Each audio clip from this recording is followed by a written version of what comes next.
ओम शांति। भगवत गीता श्लोक क्लास में आज अध्याय 6 के श्लोकों के आधार से समस्याओं का समाधान समझेंगे। उसमें भी सबसे प्रथम व्यक्तिगत समस्याएं वो क्या है और उनका श्लोकों में क्या समाधान बताया है उसे देखते हैं।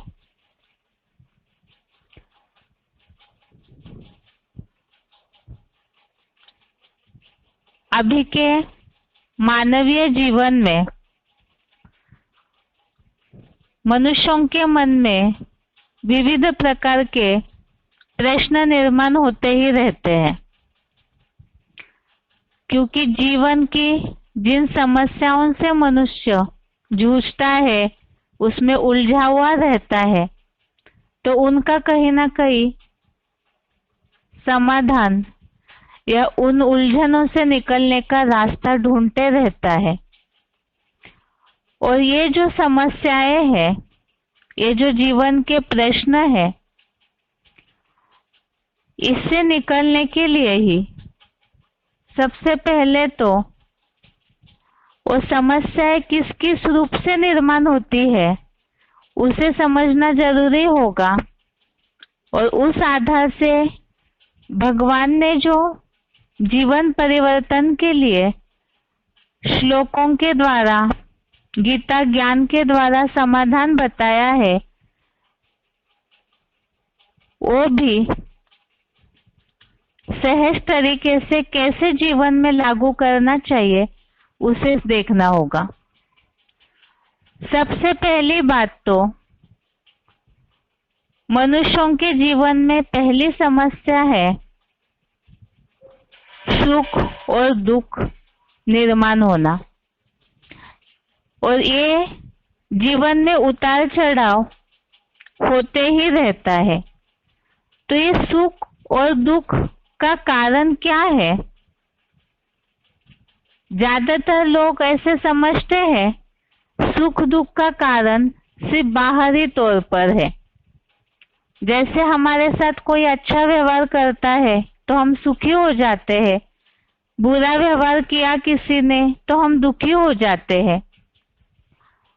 कई बार समस्याओं में अर्थात मनुष्यों का व्यवहार से जैसे सुखी दुखी होते हैं, ऐसे जीवन में सफलता असफलता इसका उतार चढ़ाव भी है। और जब बहुत असफल हो जाते हैं मनुष्य, तो कई व्यक्तियों को, परिस्थितियों को और कोई न मिले तो भगवान के ऊपर दोष देने लगते हैं। तो ऐसे दोष देने से क्या दुख कम हो जाएगा? वो तो नहीं होता है। स्थितियां बदल जाती है, वो भी नहीं होता है। तो फिर मूल कारण क्या है जो ये सुख और दुख का उतार चढ़ाव न निर्माण हो? तो इसका सॉल्यूशन क्या है? अब इसमें भी जब ऐसे उतार चढ़ाव निर्माण होने लगता है तो कई बार व्यक्ति इसी के कारण मानसिक तनाव की बीमारी से ग्रसित होने लगता है। मानसिक तनाव क्या है? मानसिक तनाव ये मन के विचारों में होने वाली उलझन की पराकाष्ठा है। अर्थात जिसे ही दूसरे रूप में लोग कहते हैं बहुत टेंशन हो गया। अब कई बार व्यक्ति की सोच सोच में इतनी ज्यादा, जब सफल नहीं होता है व्यक्ति, तो संकल्पों में, विचारों में निगेटिविटी इतनी ज्यादा बढ़ती है और वो निगेटिविटी ही फिर डिप्रेशन जैसी बीमारी का कारण बन जाती है।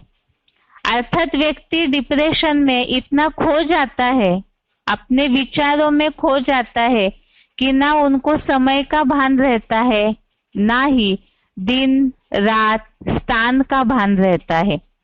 और ऐसे होकर के कई बार मनुष्य अपने जीवन को भी खो देते हैं। अब इससे निकलने का उपाय क्या है?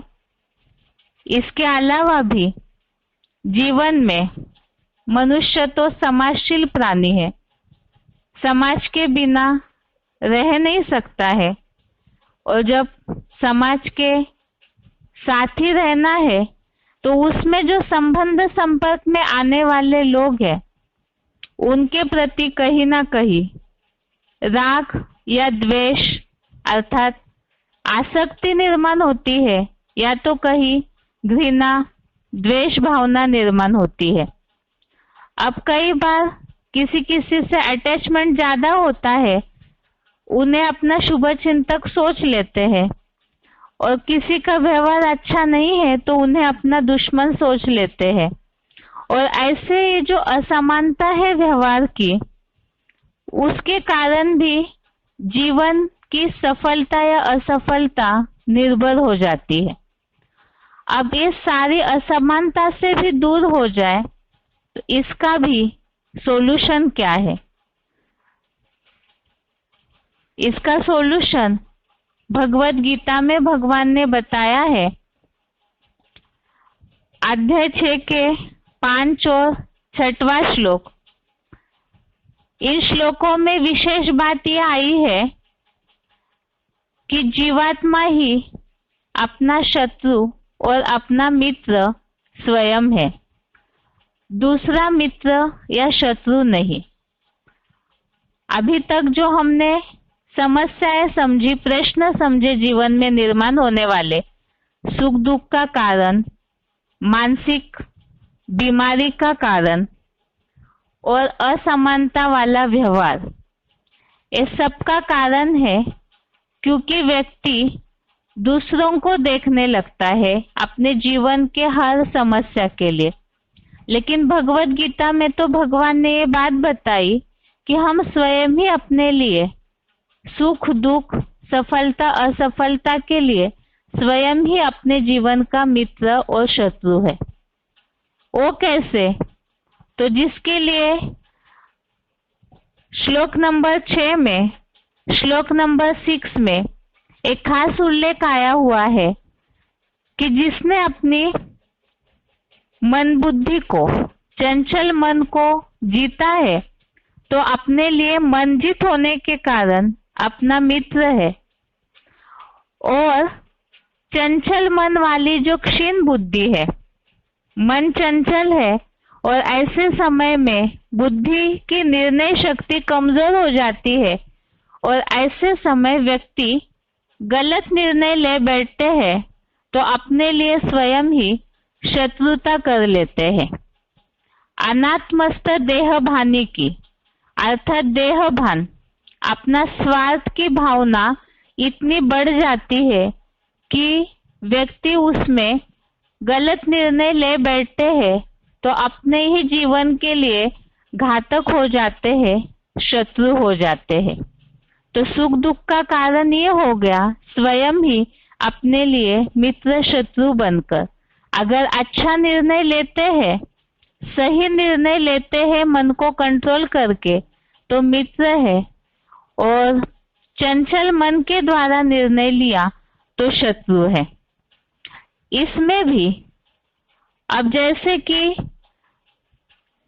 मानसिक तनाव की जो बीमारी है, जैसे डिप्रेशन जैसे, तो इसके लिए खास उपाय क्या है?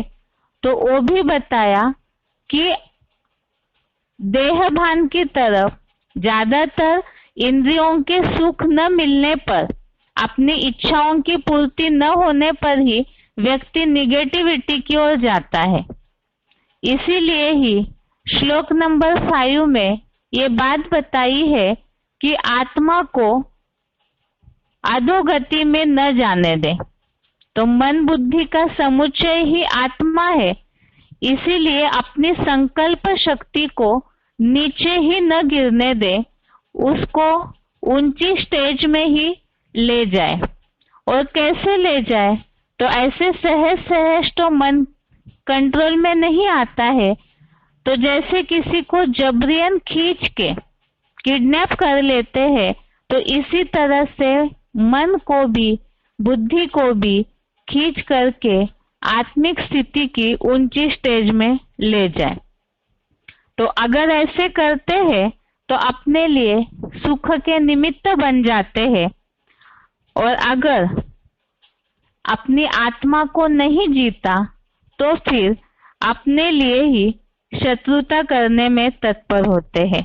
तो इसीलिए ही भगवान या कोई व्यक्ति, परिस्थिति हमारे सुख दुख का कारण नहीं है, लेकिन हम स्वयं ही, जिस तरह से श्लोक नंबर 5 और 6 में बताया, हम स्वयं ही अपने लिए मित्र या शत्रु अपनी मन की स्थिरता या चंचलता के आधार से बनते हैं।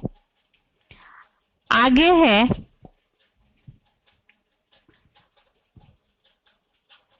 अब मन की चंचलता को तो हमने समझा कि उसको अगर कंट्रोल कर लेते हैं तो मित्र शत्रु बन जाते हैं, लेकिन ये मन जो है वो बहुत ही ज्यादा चंचल है, दुराग्रही है।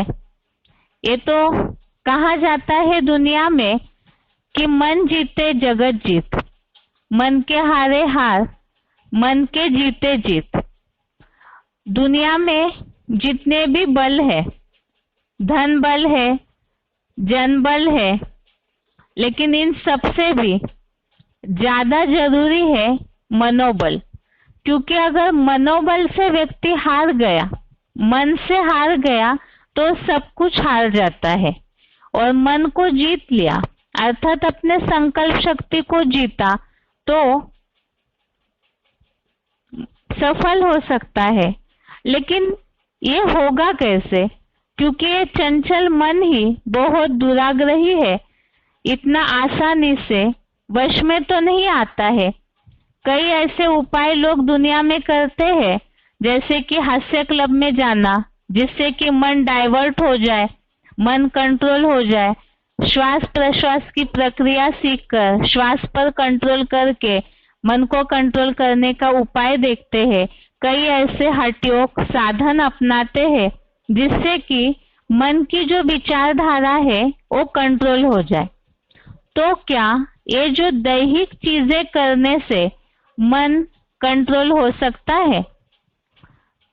अब कई ऐसे भी लोग हैं दुनिया में जिन्हें यही नहीं पता है कि मन को कंट्रोल क्यों करना चाहिए।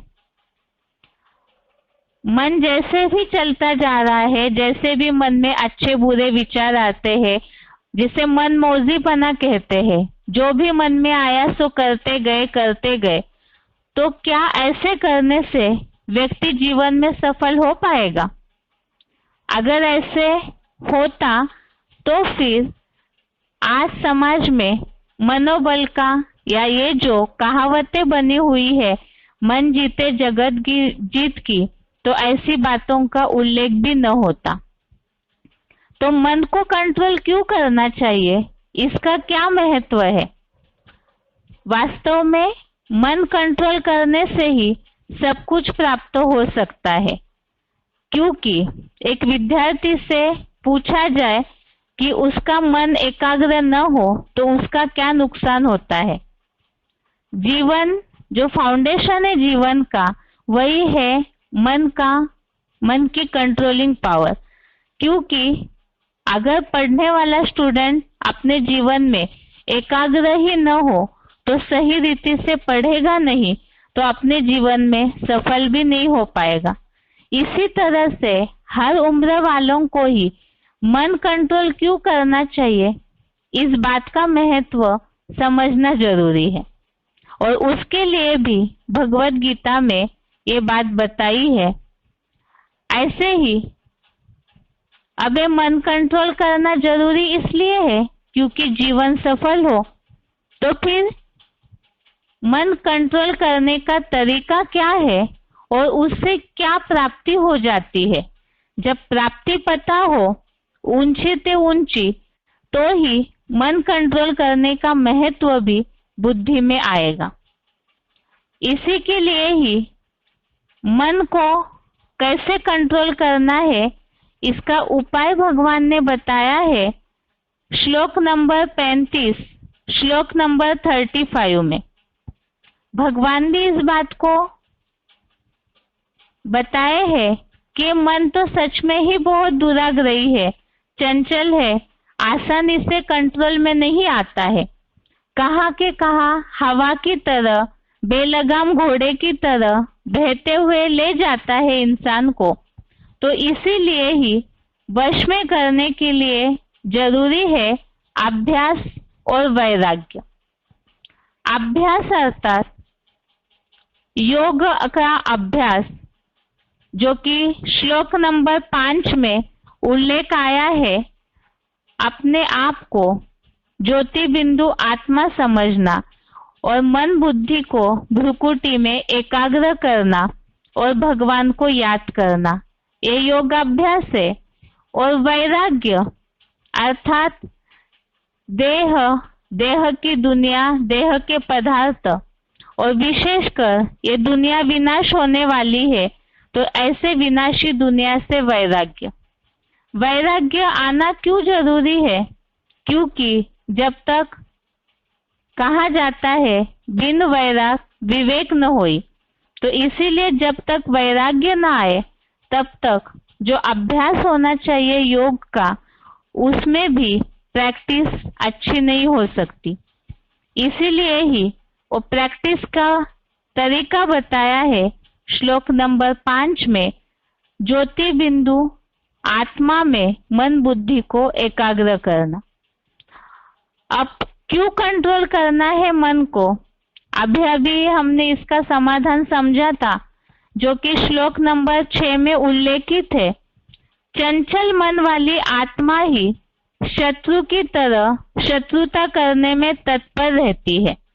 इसीलिए हम स्वयं अपने शत्रु न बने, इसी के लिए ही मन कंट्रोल करना जरूरी है। क्योंकि जैसी सोच वैसा जीवन, ऐसे कहा जाता है, संकल्प से ही सृष्टि रची जाती है।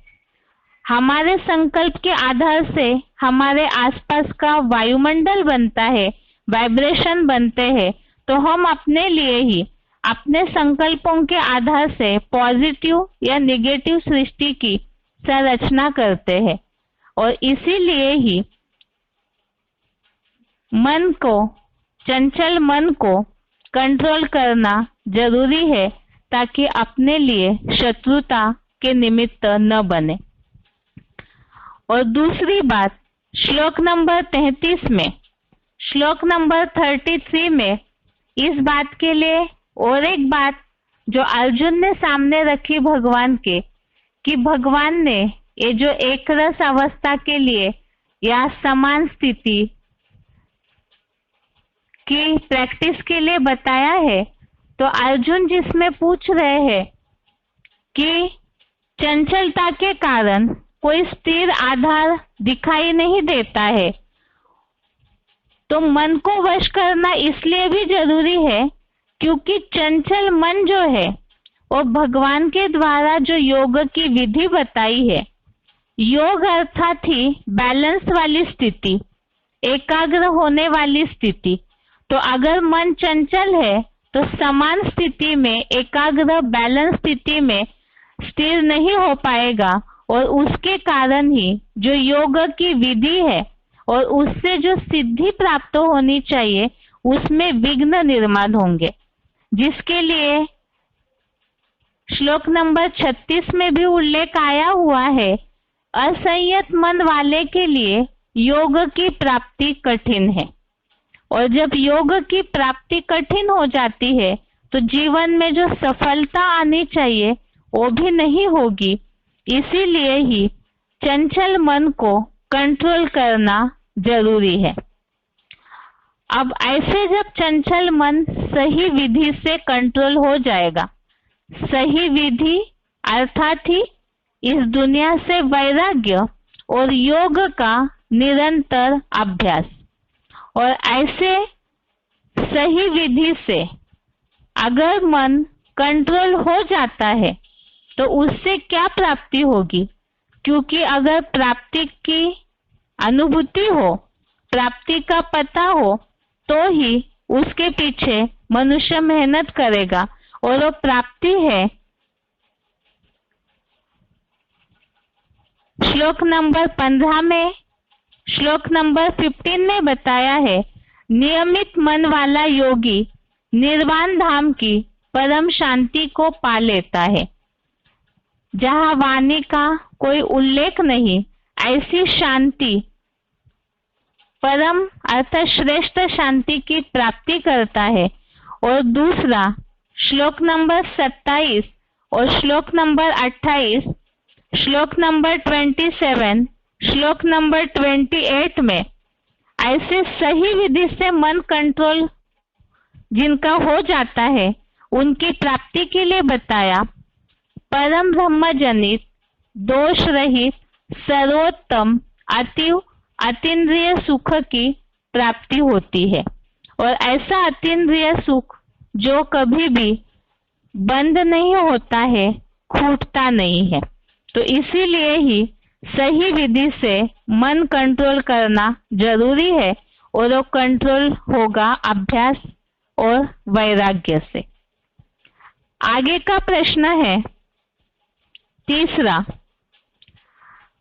अभी के समय में जो साइंस की बढ़ती हुई प्रगति, भौतिक साधन जो बढ़ते जा रहे हैं और जो कि सुख के साधन के रूप में मनुष्य मानते हैं, तो क्या ऐसे इंद्रियों का सुख पाना यही हमारे मनुष्य जीवन का सबसे ऊंचा लक्ष्य है? इंद्रियों के सुख अर्थात क्या? आज की दुनिया में किसी से भी पूछिए कि आप इतनी सारी 10-12 घंटे की मेहनत क्यों करते हैं। बच्चों से पूछिए वो पढ़ाई क्यों पढ़ रहे हैं, तो यही कहेंगे बड़े होकर के अच्छा पैसा कमाना है, अच्छा बंगला चाहिए, अच्छी गाड़ी चाहिए, अच्छा जीवन बिताना है। और जो धंधा धोरी करने वाले हैं उनसे पूछिए, वो यही कहेंगे हमारा बुढ़ापा अच्छा जाए, इसीलिए ही सारे साधन हो, धन है, अगर पैसा है तो हम सुखपूर्वक जीवन बिता सकते हैं। अब अगर इंद्रियों का सुख पाना ही हमारे जीवन का लक्ष्य है, अच्छा खाना पीना हो, अच्छी रहन सहन हो, आंखों को अच्छी अच्छी चीजें देखने के लिए मिले, कानों को अच्छी चीजें सुनने के लिए मिले, घूमने फिरने के लिए मिले, जीव की सारी इच्छाएं पूरी होती रहे, यदि यही हमारे जीवन का लक्ष्य है, तो जो ऐसे भी लोग हैं दुनिया में, अरबपति है, करोड़पति है, जिनके पास सुख के साधनों की कोई कमी नहीं, उनसे पूछिए कि क्या आप अपने जीवन में पूरी तरह से धन के बल पर, सुख के साधनों के, भौतिक साधनों के बल पर सुखी है? तो ऐसे भी कई लोग हैं दुनिया में जिनके पास पैसा बहुत है, लेकिन वो अंदर से टेंशन में रहते हैं। तो धन पाना या इंद्रियों के सुख जो भौतिक साधनों के आधार से मिलते हैं, वही अगर सब कुछ होता तो मनुष्यों के जीवन में टेंशन क्यों आते? और कई बार ऐसे भी होता है कि सारे सुख के साधन होने पर भी मनुष्य संतुष्ट नहीं रह पाते हैं, क्योंकि कंपैरिजन की भावना, एक दूसरे को समाज में देखते देखते असंतुष्टि बढ़ती जाती है। जो कहा जाता है इच्छाएं जो है वो मृग तृष्णा की तरह होती है, अर्थात वो भागते रहते हैं उन इच्छाओं के पीछे। कहा जाता है कस्तूरी होते हुए भी मृग सारे जंगल में घूमते रहता है, खुशबू कहाँ से आ रही है। इसी तरह से मनुष्य भी असंतुष्ट होकर के सुख शांति के पीछे दौड़ते ही रहता है। तो इस प्यास से, जो इंद्रियों की सुख की प्यास कभी बंद नहीं होती, इससे कैसे मुक्त हो? और दूसरा, अगर इंद्रिय सुख ही पाना सब कुछ होता तो मनुष्य फिर भी जीवन में सुखी क्यों नहीं है? क्योंकि जरूर इससे भी कोई ऊंचा सुख होना चाहिए, तभी मनुष्य भौतिक साधनों के सुख से कभी भी संतुष्ट नहीं होता और भागते ही रहता है। दूसरी बात, इंद्रियों का सुख तो मनुष्य लेते हैं, लेकिन फिर भी वो खंडित होने वाला सुख है। बिजली गई, एसी बंद हुआ, हीटर बंद हुआ तो सुख बंद हुआ। आंखों से जो भी सीन सीनरीज देखते हैं, चाहे फिल्म देखते हैं, चाहे कुछ भी दुनियावी सुख लेते रहते हैं, कानों से सुख लेते रहते हैं, जैसे ही वो साधन हटा तो वो सुख भी मिलना गायब, और वैसे ही मन फिर से दुखी होने लगता है। तो ऐसा कौन सा सुख है जो अखुट और सदाकाल की सुख शांति को प्राप्त करा सकता है? इंद्रियों के भौतिक साधनों के सुख से भी ऊंचा सुख क्या है और वो कैसे मिलेगा, उसका उपाय भगवत गीता में भगवान ने बताया है, और वो है श्लोक नंबर 21, श्लोक नंबर 21। इसमें उल्लेखित है कि इंद्रियों के सुख से भी ऊंचा कोई सुख है, क्योंकि इंद्रियों का सुख अल्पकाल का है, और इससे भी ऊंचा सुख है मन का सुख। अर्थात ही इंद्रियों के सुख से तो फिर भी मनुष्य विचलित हो जाते हैं, क्योंकि साधन हटे तो तुरंत ही स्थिति ऊपर नीचे होने लगती है। लेकिन जो मन का सुख है, आत्मा का सुख है, बुद्धि से ग्राह्य सुख है, अतीन्द्रिय सुख, ये सुख पाने का लक्ष्य भगवान ने दिया है, क्योंकि ये सुख मिलने के बाद मनुष्य कभी भी तात्विक रूप से विचलित नहीं होगा। अर्थात तत्वों के द्वारा भौतिक साधन जो भी बने हैं वो तो तत्वों के सुख के तरह है, और ऐसे मनुष्य जब बुद्धि से ग्राह्य सुख प्राप्त करेगा तो तत्वों के सुख से विचलित नहीं होगा। जिसे ही श्लोक नंबर 22 में, श्लोक नंबर 22 में इस बात का उल्लेख आया है कि ऐसा अतीन्द्रिय सुख मिलने के बाद मनुष्य अधोगामी, अर्थात जो इस दुनिया का नीचे गिरने वाला संसार है, उसके कोई भी सुख को अच्छा नहीं मानेगा। अब ये सुख प्राप्त कैसे हो? तो उसके लिए ही श्लोक नंबर 15, श्लोक नंबर 15 में बताया है कि नियमित मन वाला योगी निर्वाण धाम की परम शांति को पा लेता है, और वो ऐसी परम शांति को पाता है जो कि श्लोक नंबर 27-28 में उल्लेखित है। श्लोक नंबर 27, 28 में उल्लेखित है, परम ब्रह्म जनित दोष रहित सर्वोत्तम अतीन्द्रिय सुख की प्राप्ति होती है। इंद्रियों से अर्थात जो भौतिक सुख लिए जाते हैं वो दोष से भरे पूरे हैं, क्योंकि अगर वो साधन हटा तो सुख मिलना बंद हुआ, और वो सर्वोत्तम सुख नहीं है, क्योंकि वो सुख अल्पकाल का है, तो उसे उत्तम सुख कैसे माना जाएगा।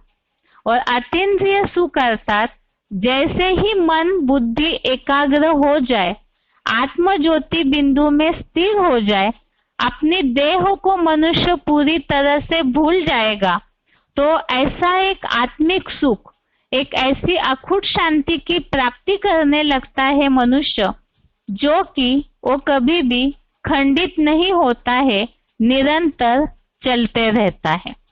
तो इसीलिए ही इंद्रिय सुख पाना मनुष्य जीवन का लक्ष्य भगवान ने नहीं दिया है, बल्कि आत्मिक सुख, आत्मा जो अजर अमर अविनाशी है, तो उसके द्वारा आत्मा में एकाग्र होने से जो मिलने वाला सुख है वो भी अविनाशी सुख है, जो खंडित नहीं होता है। आगे है, जैसे पहला प्रश्न ही हमने समझा था, जीवन में आने वाले सुख और दुख, उतार चढ़ाव। अब कई बार ऐसे उतार चढ़ाव में मनुष्य जीवन में कई बार इतने हताश हो जाते हैं, इतने असफल हो जाते हैं, जैसे कि या तो डिप्रेशन में चले जाते हैं या तो फिर कई ऐसे धक्के लग जाते हैं व्यक्तियों के कारण, परिस्थितियों के कारण, कि व्यक्ति हार्ट फेल हो जाते हैं, आत्महत्याएं कर लेते हैं। अब ऐसे महान दुखों से विचलित न हो, कैसी भी जीवन में स्थिति परिस्थितियां आए, समाज की तरफ से आए, शरीर की बीमारियों की तरफ से आए, व्यक्ति विशेष की तरफ से आए, या तो जीवन में धंधाधोरी बहुत सारी समस्याएं, उसमें भी ऊपर नीचे हो, तो भी स्थिर कैसे रह सकते हैं और इन सारे दुखों से दूर होने का उपाय क्या है। तो इसमें भी बताया श्लोक नंबर 21 और 22 में जो उल्लेख है कि इंद्रियों के सुख से एक बार अतीन्द्रिय सुख जो व्यक्ति प्राप्त कर लेता है, आत्मा का सुख, तो फिर तात्विक रूप से तत्व अर्थात ही जैसे शरीर 5 तत्वों से बना हुआ है, तो ऐसे तत्वों के रूप से जो विचलित होता है मनुष्य, ऐसे तात्विक रूप से या महान दुख से कभी भी विचलित नहीं होगा। तो वो अतीन्द्रिय सुख अर्थात आत्मिक सुख में स्थिर होना जरूरी है। और वो कैसे हो, इन दुखों को दूर करने का उपाय क्या है, तो उसके लिए ही श्लोक नंबर 23 श्लोक नंबर 23 में बताया कि दुखों की प्राप्ति से दूर करने वाले अतीन्द्रिय सुख को राजयोग के नाम से जानना चाहिए। और वो योग जो सहज राजयोग है वो निश्चय पूर्वक लगाना चाहिए। और योग कैसे लगाना है उसका उपाय तो अभी अभी हमने समझा है कि आत्म ज्योति बिंदु में मन को एकाग्र करके भगवान से बुद्धि योग जोड़ना है।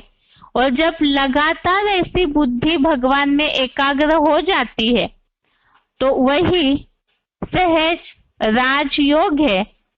और इसमें यही रहस्य भरा हुआ है कि ऐसे अतीन्द्रिय सुख की प्राप्ति होती है जिससे दुख अशांति स्वतः ही दूर हो जाती है।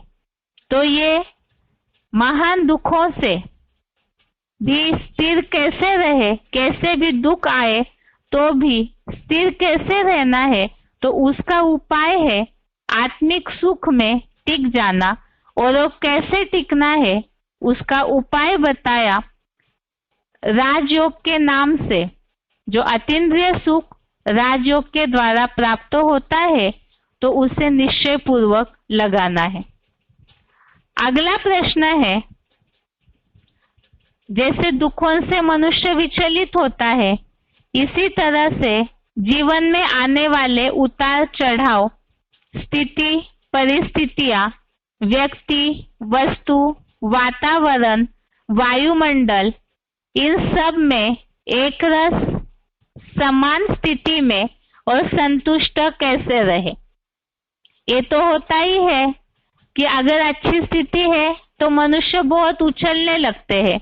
अब किसी को जैसे लॉटरी लग जाए तो खुशी के मारे वो बहुत उछलेगा, और अगर असफलता मिले, सब कुछ नष्ट हो जाए, तो व्यक्ति इतना हताश और इतना डाउन हो जाता है कि जीवन जीने की इच्छा ही छोड़ देता है।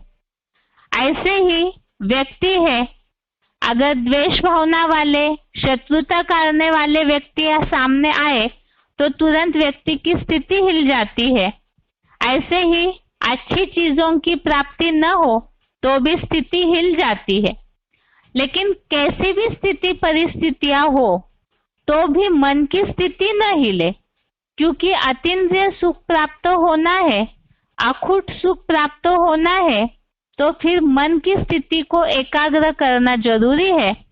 और ऐसी स्थिति जब होगी तो ही मनुष्य जीवन में आने वाली स्थिति परिस्थितियां, व्यक्ति, वस्तु, वायुमंडल सब में एक रस रह सकता है।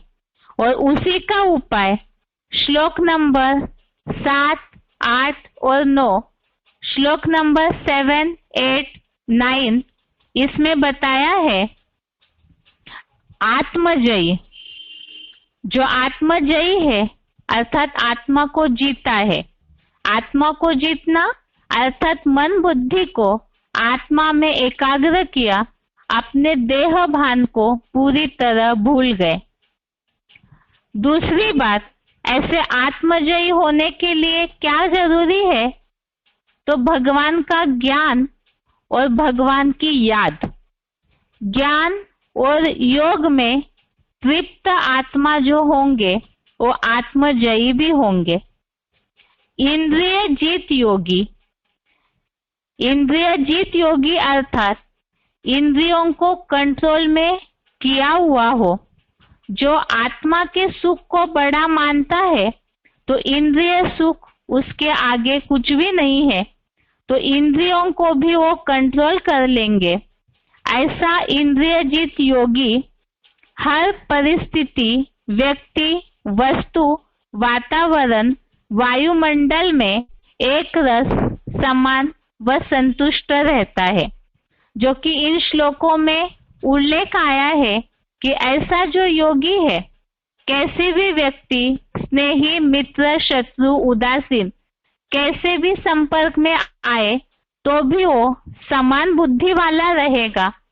कैसी भी वस्तुएं उसके पास मिले, मिट्टी, पत्थर, स्वर्ण, तो भी वो योगनिष्ठ समान रहेगा, क्योंकि वो आत्मजयी है। तो सर्दी, गर्मी, मान, अपमान सब में वो समान रहेगा। तो यही है इसका सॉल्यूशन कि जीवन में आने वाली सब परिस्थितियों में एक रस रहने के लिए योगी बनना जरूरी है, अर्थात आत्मा में एकाग्रता और भगवान से बुद्धि योग जुड़ा हुआ हो तो ही जीवन में सफल हो सकते हैं। तो आज के क्लास में व्यक्तिगत समस्याएं और उसका अध्याय 6 के श्लोकों के आधार से समाधान हमने देखा। कल के क्लास में सामाजिक और धार्मिक समस्याएं क्या है और उनका श्लोकों में भगवान ने क्या उपाय बताया है उसे देखेंगे। आज के लिए गीता क्लास यहाँ तक ही। ओम शांति।